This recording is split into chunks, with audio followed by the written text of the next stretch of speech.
Thanks a lot. It's very nice. I would like to welcome you and thank you for the opportunity to speak here. My name is Fehlinger. I'm an Austrian economist. I worked in Ukraine for 4 years, in Kosovo and in Albania.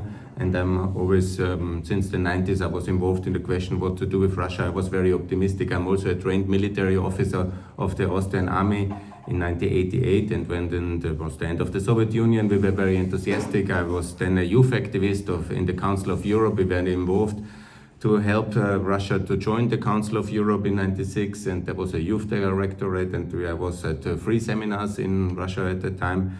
But you know, while all my optimism was there at the time, the representative of the Russian youth already in the Molodoshnaya Hotel in Moscow in 97, with a lot of vodka, he told me very clear terms that they will take back Chechnya and they will use military force, and that's exactly what they did. Yeah? So we have a very strong enemy, we have a dangerous enemy and a very brutal enemy. It's the axis of evil, as we have discussed yesterday in London, and we have to be aware that we are basically at war.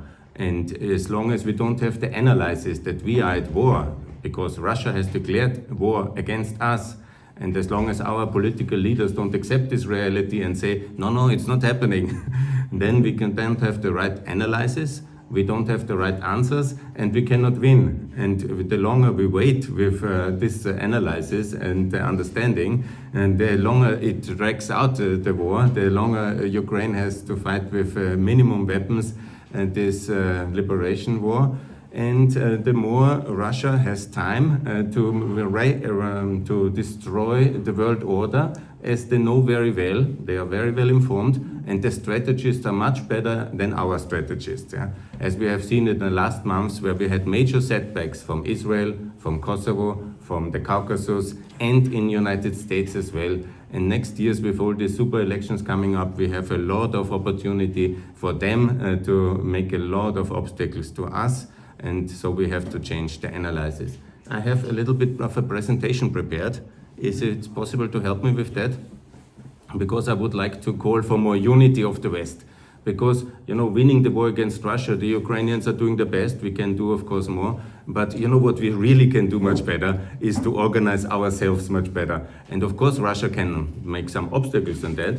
But you know, the question how we organize ourselves is very much our own thing. And Russia doesn't have a veto against us. And here is my call. Next year, we have the summit in Washington. Summit of NATO in Washington. So let's get Ukraine in NATO.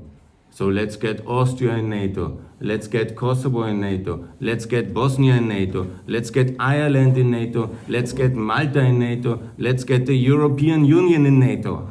And that's as well possible. Let's be more united. Where is the problem here? We have no unity, not enough unity, and therefore we have very specific issues because for whatever historic reasons we don't like Austria to be in NATO, and whatever we have problems with Ukraine's debate, but ultimately it's already in the European Union, in NATO.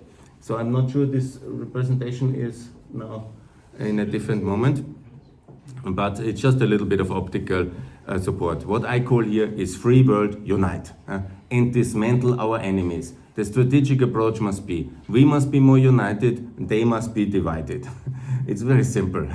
And if you have this analysis, then you can really discuss everything what we can do. We must be all united in NATO, in the European Union, in the Euro, in the OECD, in the OSZE. These are our institutions, and we have to enlarge them, we have to open them, we have to include, and we have to make very clear what are the enemies. The enemies is BRICS, the enemies is OPEC, the enemy is also this organization G20, which we don't need, because we have the OECD in Paris. Just enlarge the OECD. We don't need all this plethora of different organizations. We have the OECD, it works, we have to enlarge it.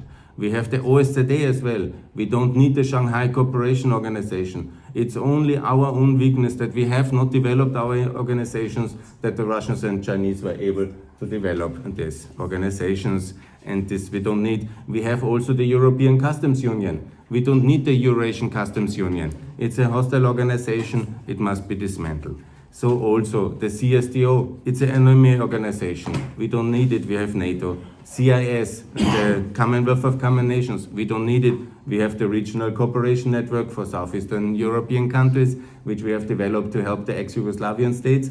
This exists, so let's work with our institutions, let's be very clear, and let's dismantle Russia and our enemies.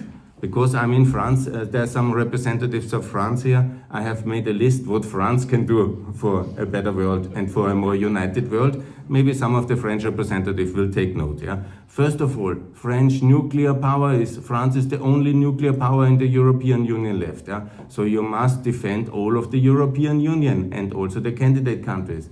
It is absolutely necessary. France, as a member of the European Union, must cede its UN Security Council seat to the European Union. It's utterly unlogical that France holds that seat. I feel not represented as Austrian by France, yeah? But France is member of the EU. We have common European foreign policy. France must give us this UN Security Council seat. France must significantly send more weapons to Ukraine.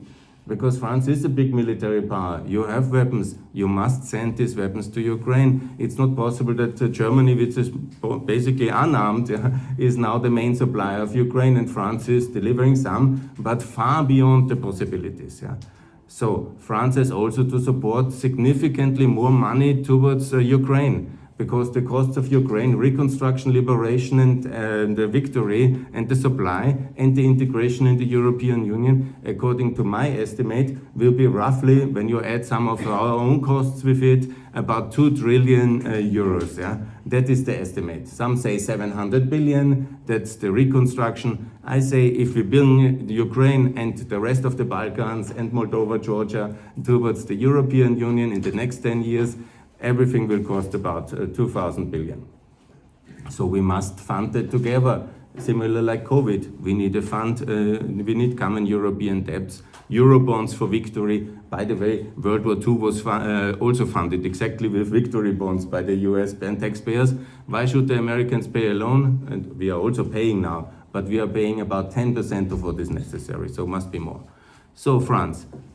Enlarge the OECD as an answer to BRICS. Why is BRICS allowed in August to make a big festival? This was outrageous. We do have to make a strategic answer. France has this organization here in Paris. It's called OECD. So let's use that organization. Let's compete with BRICS, because BRICS has nothing to offer but genocide, poverty, misery, disaster. And we have really something very good to offer, because we know exactly how to work within the OECD. It has helped to rebuild Western Europe, Eastern Europe, but we have somehow lost the energy in enlargement. Also, France to support EU enlargement much more effectively. You know, this is now a big debate in France. Now it's a bit changing in the war. Good, but you have held up the whole Balkan enlargement. Yeah? This was outrageous. This has to change. Yeah? And so EU 37 will be, and this must be necessary. Also, France has not been really supportive for Ukraine in NATO. Seemingly now Mr. Macron is changing. That's very good. Everybody can learn. If he is really now the champion of EU enlargement, perfect. Yeah? But until now, you have been the most important obstacle to EU enlargement, NATO enlargement, Euro enlargement. And this was very, very destabilizing in Eastern Europe and a complete disaster. So also you have to say yes to Kosovo and Bosnia and NATO. Obviously break with Serbia. Serbia today is a Russian ally. How is France somehow supporting Serbia against Kosovo and Bosnia? This is outrageous, and here has to change as well.